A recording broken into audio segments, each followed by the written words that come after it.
আচ্ছা, আমরা প্রথম একটা প্রোগ্রাম দেখি, অ্যানিমেট যে প্রোগ্রামটা, সেটার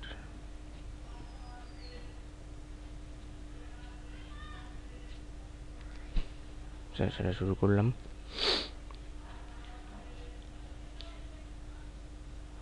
এটা হচ্ছে একটা প্রোগ্রাম যেটাতে কিছুক্ষণ পর পর আমি একটা লুপ চালাইছি। এটা ডিলে, মানে আমি একটা অনেক বড় লুপ, দেখো আইয়ের ভ্যালু 0 থেকে একদম 65535, মানে আনসার্টেনটি ইন্টের সর্বোচ্চ যে ভ্যালু, সেই ভ্যালু পর্যন্ত আসবে আর কি।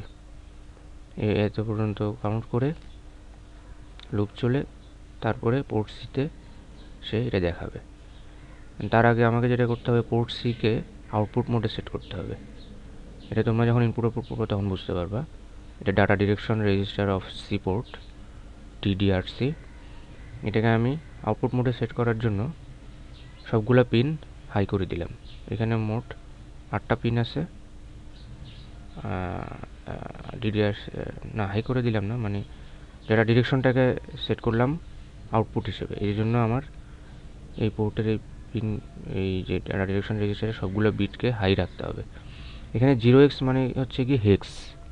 হেক্সে আমার এই যে নাম্বারটা FF, এই নাম্বারটা আমি বোঝাতে চাচ্ছি যে এটা হেক্স, এই জন্য এভাবে লিখতে হয় 0x, তারপরে যে নাম্বারটা সেটা। আর যদি 0x না লিখে এমনি কোনো একটা ডেসিমাল নাম্বার দিই, ধরো 10 দিলাম, তাহলে সেটা 10ই নেবে। কিন্তু যদি 0x লিখে 10 নেই লিখি, তাহলে সে বুঝবে হচ্ছে কত, 16। 10 মানে হচ্ছে হেক্সের 16। আর এমনি যদি এটা ছাড়া এমনি 10 লিখি, তাহলে বুঝবে যে 10। আচ্ছা, আমার এই প্রোগ্রামে যেটা করবে যে একটা নির্দিষ্ট সময় পরে এই পোর্ট সি এর ভ্যালুটা হাই হয়ে যাবে। যেহেতু আমি আউটপুট মোডে সেট করছি, আমি পোর্ট সিকে এখানে হাই করছি, আবার এখানে পোর্ট সিকে 0 করছি। FF মানে হচ্ছে কি, সবগুলা বিট হাই, আর 00 মানে সবগুলা বিট 0।